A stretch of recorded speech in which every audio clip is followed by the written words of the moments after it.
ನಮಸ್ಕಾರ ವರದರಾಜು ಅವರೇ, ಈಗ ನೀವು ಕರಸೇವಕರಾಗಿ ಕಾರ್ಯನಿರ್ವಹಿಸಿದಿರಲ್ಲ, ಅದು ಫಸ್ಟ್ ಟೈಮ್ ನೀವು ಕರಸೇವಕ ಕೆಲಸ ಮಾಡಬೇಕು ಅನ್ನೋದು ನಿಮಗೆ ಏನು ಪ್ರೇರೇಪಣೆ ಹೇಗೆ ಬಂತು? ನಮಸ್ತೆ, ನನ್ನ ಹೆಸರು ನೀವು ತಿಳಿಸ್ದಾಗೆ ವರದರಾಜು. ನಾನು 92ನೇ ಇಸ್ವಿಲಿ ರಾಷ್ಟ್ರೀಯ ಸ್ವಯಂ ಸೇವಕ ಸಂಘದ ಜವಾಬ್ದಾರಿ ಇದ್ದಂಥ ಕಾರ್ಯಕರ್ತ. 89ರಿಂದನೂ ಏನು ಶ್ರೀರಾಮ ಜನ್ಮಭೂಮಿ ಹೋರಾಟ ನಡೀತಾ ಇತ್ತು. ಆ ಹೋರಾಟದಲ್ಲಿ ಪ್ರಾರಂಭದ ಇಟ್ಟಿಗೆ ಪೂಜೆ ಇರ್ಬೋದು, ಪಾದುಕಾ ಪೂಜೆ, ರಥಯಾತ್ರೆ ಮತ್ತು ದೀಪ ಜ್ಯೋತಿ ಯಾತ್ರೆ, ಈ ಎಲ್ಲದರಲ್ಲೂ ಭಾಗವಹಿಸ್ಕೊಂಡು ಬಂದಿದ್ದು. ಸಂಘ ಏನೇನು ಸೂಚನೆ ಅವತ್ತು ಕೊಡ್ತಾ ಇತ್ತು ಅದ್ರ ಪ್ರಕಾರ ನಾವು ಆ ಕಾರ್ಯಗಳಲ್ಲಿ ಭಾಗವಹಿಸಿದ್ವಿ. ಮತ್ತು ಈ ಒಂದು 92ರ ಹೋರಾಟಕ್ಕೆ ಎಲ್ಲ ನಗರ ಕಾರ್ಯವಾಹ ಮತ್ತು ಮೇಲ್ಪಟ್ಟಂಥ ಕಾರ್ಯಕರ್ತರು ಹೋಗಬೇಕು ಅಂತ ಸಂಘದಿಂದ ಸೂಚನೆ ಬಂತು.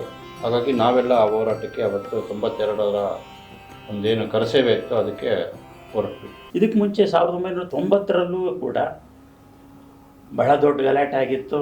ಕರಸೇವಕರ ಮೇಲೆ ಬಹಳ ಬಲಪ್ರಯೋಗನೂ ಆಗಿತ್ತು. ಹಾಗಾಗಿ ನೀವು 92ಕ್ಕೆ ನೀವು ಅಲ್ಲಿಗೆ ಹೋಗಬೇಕಾದ್ರೆ ನಿಮಗೇನು ಅಂಜಿಕೆ ಏನು ಆಗಲಿಲ್ವಾ? ಸಾಧಾರಣ ಹೇಗಿತ್ತು ಅಂದರೆ ಸ್ಥಿತಿ, ನಾವೇ ಬೇರೆ ಬೇರೆ ಕಡೆಗಳಲ್ಲಿ ಟಿ ವಿ ಮತ್ತು ಅವಾಗೆಲ್ಲ VCR ಇತ್ತು, ವಿಡಿಯೋಗಳು ಕ್ಯಾಸೆಟ್ಗಳು ತೊಗೊಂಡೋಗಿ ತೋರಿಸ್ತಾ ಇದ್ವಿ. 89, 91ರಲ್ಲಿ ಯಾವ ಥರ ಅಲ್ಲಿ ಮುಲಾಯಂ ಸಿಂಗ್ ಸರ್ಕಾರ ಕರಸೇವಕರ ಮೇಲೆ ದೌರ್ಜನ್ಯ ಮಾಡಿತ್ತು ಅಂತೇಳಿ ಆ ಚಿತ್ರಗಳನ್ನು ನೋಡಿದ್ರೇ ತುಂಬ ಭಯ ಆಗ್ತಿತ್ತು.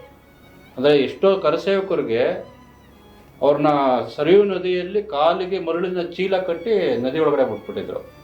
ಗೋಲಿಬಾರ್ ಆಗಿತ್ತು. ಸೊ ಅದು ಭಾಳ ಒಂದು ಭಯದ ವಾತಾವರಣ. ಮುಲಾಯಂ ಸಿಂಗ್ ಯಾದವ್ ಹೇಳಿದ್ರು ಒಂದು ಪಕ್ಷಿನೂ ಹಾರ್ಲಿಕ್ಕೆ ಬಿಡೋದಿಲ್ಲ ಅಂತೇಳಿ. ಆ ಥರ ಸಮಯದಲ್ಲೂ ಅವತ್ತಿನ ಕರಸೇವಕರು ಹೋಗಿ ಹೋರಾಟ ಮಾಡಿ ಅವತ್ತು ಅದು ಕರಸೇವೆಯನ್ನು ಮಾಡಿದರು. ಇಷ್ಟೆಲ್ಲ ಭಯದ ವಾತಾವರಣ ಇದ್ರೂ ಅದಾದಮೇಲೆ 2-3 ನಮ್ಮ ಏನು ಯೋಜನೆಗಳ ಪ್ರಕಾರ ರಥಯಾತ್ರೆ ಬಂತು, ಜ್ಯೋತಿ, ಇವೆಲ್ಲದರ ಒಂದು ಪ್ರೇರಣೆಯಿಂದ ಭಯ ಇತ್ತು ಅವತ್ತಿನ ಪರಿಸ್ಥಿತಿದು. ಆದರೆ ಏನು ಅದಾದಮೇಲೆ 3-4 ಕಾರ್ಯಕ್ರಮಗಳು ಆಯಿತು, ಮತ್ತು ಜನರಲ್ಲಿ ಉತ್ಸಾಹ ತುಂಬಿತು.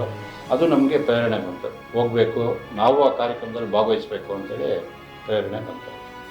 ಅಲ್ಲಿಗೆ ಹೋಗಬೇಕಾದ್ರೆ ಜನಗಳಿಗೆ, ಕರಸೇವಕರಿಗೆ ಆಗಲಿ ನಿರ್ಬಂಧ ಏನು ಇರಲಿಲ್ವಾ? ಅದರಲ್ಲಿ ಹೋಗೋದಕ್ಕೆ ನೀವು ಹೇಗೆ ತಲುಪಿದಿರಿ ಅಲ್ಲಿ? ನಮಗೆ ಸಾಧಾರಣ 92ರಲ್ಲಿ ಆ ಥರದ್ದು ಯಾವುದೇ ನಿರ್ಬಂಧ ಇರಲಿಲ್ಲ. ಯಾಕೆಂದರೆ ಅಲ್ಲಿ ಅವಾಗ ಭಾಜಪದ ಕಲ್ಯಾಣ್ ಸಿಂಗ್ ಅವರು ಮುಖ್ಯಮಂತ್ರಿಯಾಗಿ ರಾಜ್ಯ ಸರ್ಕಾರದಲ್ಲಿದ್ದರು. ಸಂಘದಿಂದ ಇಲ್ಲಿಂದ ನವೆಂಬರ್ 30ಕ್ಕೆ ನಾವು ಹೊರಡಬೇಕು ಅಂತ ಸೂಚನೆ ಇತ್ತು. ಎಲ್ಲರಿಗೂ ಅವರವರೇ ಟಿಕೆಟ್ ತೊಗೊಂಡು ಹೋಗ್ಬೇಕು ಅಂತಲೂ ಸ್ಪಷ್ಟವಾದಂಥ ಒಂದು ಸೂಚನೆಯನ್ನು ಕೊಟ್ಟಿದ್ದರು. ಮತ್ತು ಪ್ರತಿಯೊಬ್ಬರದ್ದು ಯೋಜನೆ ಮುಖಾಂತರನೇ ಕಳಿಸಿದರು. ಹಾಗಾಗಿ ಯಾವುದೇ ಭಯದ ವಾತಾವರಣ ಅಥವಾ ತೊಂದರೆ ಆಗುತ್ತೆ ಅನ್ನೋದು ಯಾವುದೇ ನಿರ್ಬಂಧ ಯಾವುದೂ ಇರಲಿಲ್ಲ ನಮಗೆ.